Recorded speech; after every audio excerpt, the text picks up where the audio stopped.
কালকে হচ্ছে শুক্রবার, গরু মাংস রান্না করব হচ্ছে।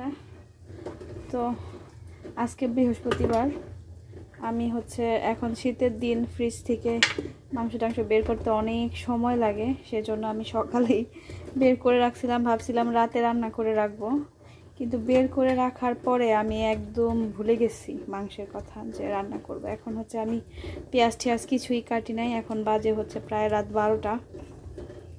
তো একদম মাংসগুলা গলে গেছে, রক্ত ছেড়ে দিছে। এখন হচ্ছে আমার মানে ভাল লাগছে না, রান্না করার সময় নাই। কিন্তু এখন যদি আমি এই মাংসগুলো আবার এইভাবে নর্মালি বা ডিপে রেখে দিই, রক্ত ছেড়ে দিছে, তো রান্না না করলে এটা আর স্বাদ লাগবে না। তাই জন্য আমি কেটে ধুয়ে পরিষ্কার করে নিচ্ছি। এখন হচ্ছে জাল করে রাখবো মাংসটা। সিদ্ধ করে রাখলে অন্তত মাংসের স্বাদটা ঠিক থাকবে, কিন্তু সারা রাতে যদি রক্ত ছেড়ে দেয় তাহলে এই মাংসটা খেতে আর ভালো লাগবে না। ভাত রান্না করছি, তরকারি রান্না করছি, নাহিনের আব্বা বাসায় আসবে, সবই রান্না করছি। যে প্রত্যেক বৃহস্পতিবারের একই কাহিনী, বাসায় আসলে বলে ভাত খাবো না, খাবে না। তাই জন্য হচ্ছে আমি ডিম সিদ্ধ দিচ্ছি 3 জনের জন্য, 3টা। আমিও ভাত খাবো না, নাহিনও খাবে না। আর হচ্ছে এদিকে মাংসটা জাল করে রাখতেছি। জাল করে রাখলে জাল করা মাংস খেতে এমনিতেই আমার মজা লাগে, তো কালকে হচ্ছে রান্না করে ফেলবো। তো এখন হচ্ছে আমি একটু লবণ দিয়ে জাল করে রাখবো, যেহেতু মাংসটা রক্ত ছেড়ে দিছি, এটা নর্মালি রেখে দিতে চাইছিলাম, ভাবলাম তাহলে আর স্বাদ লাগবে না, সারা রাত রক্ত ছাড়বে, তো মাংসের সমস্ত স্বাদ চলে যাবে, তাই জন্য ভাবলাম একটু জাল করি। আর হচ্ছে ওই যে মা হচ্ছে পাটিসাপটা পিঠা করে দিয়ে গেছিল, সেটা গরম করে সেটাই এখন তারা খাবে, বাবা ছেলে। তা আমিও আর ফোর্স করতেছি না, অনেক রাত হয়ে গেছে। মানে আমরা হচ্ছে সন্ধ্যা রাত্রে নাস্তা খাইছি, চা খাইছি, বিস্কিট খাইছি, আর অনেক কিছু খাইছি। খাওয়ার পরে নাহিনকে একটু পরাই আমরা শুয়ে পড়ছিলাম। তো এখন হচ্ছে অনেক রাত হয়ে গেছে, এখন আর কেউ ভাত খেতে চাইতেছে না। তো এই জন্য আমি উঠে আবার মাংসটা একটু জাল করতেছি, আর সাথে ডিম সিদ্ধ করে দিতেছি, আর হচ্ছে পিঠা। এই হচ্ছে আজকে রাতের খাবার, আর কিছুই খাবে না ওরা। এই যে এখানে হচ্ছে পিঠা রাখছি,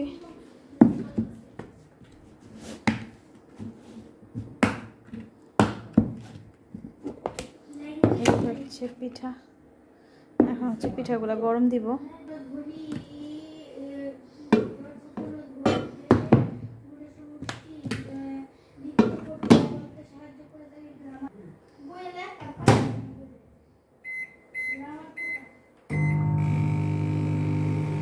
তো এই হচ্ছে আমি ডিম সিদ্ধ করে ছিলে নিছি, আর এদিকে মাংস সিদ্ধ হচ্ছে।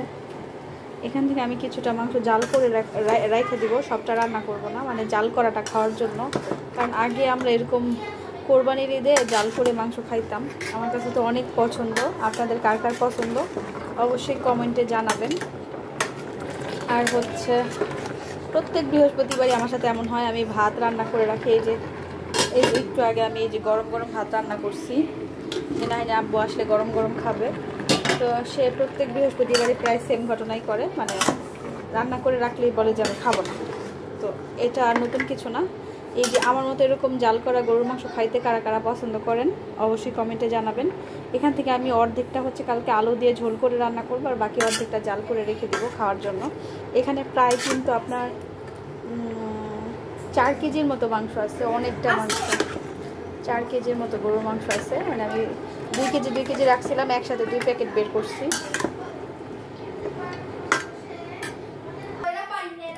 এদিকে হচ্ছে পিঠাটা গরম হয়ে গেছে, এই যে দেখতে পাচ্ছেন, একদম পারফেক্ট, মানে টাটকা পিঠা যেরকম হয় আর কি।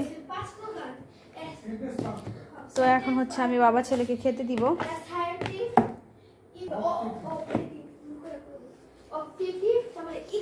এই যে দেখেন, অসুস্থ শরীরে আমার মা এসে কত কষ্ট করে পিঠা বানাই দিয়ে গেছে।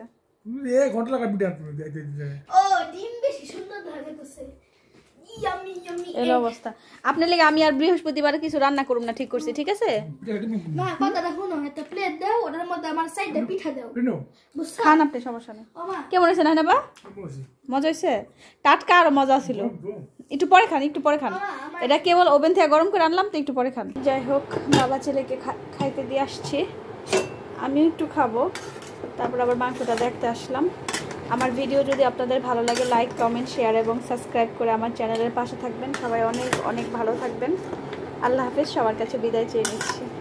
আল্লাহ হাফেজ, শুভরাত্রি।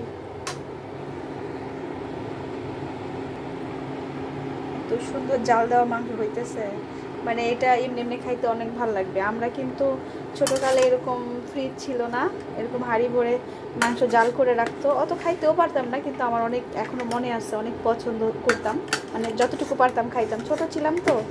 ওই সময়টা যদি এখন হয়তো তাহলে হয়তো আরও অনেক বেশি খাওয়া যেত, কিন্তু এখন তার সেই সময়টা নাই, ঘরে ঘরে ফ্রিজ, তো ওইভাবে জাল করে আর খাওয়া হয় না। তবে আমি কিন্তু একটু হলেও খাই, অনেকে তো সব ফ্রিজে ভরে, আমি তা করি না, আমি কোরবানির ঈদে একটু হলেও মাংস জাল করে খাই। যাই হোক, সবাই ভালো থাকবেন, আল্লাহ হাফেজ। আজকের মতো এখানে বিদায় চেয়ে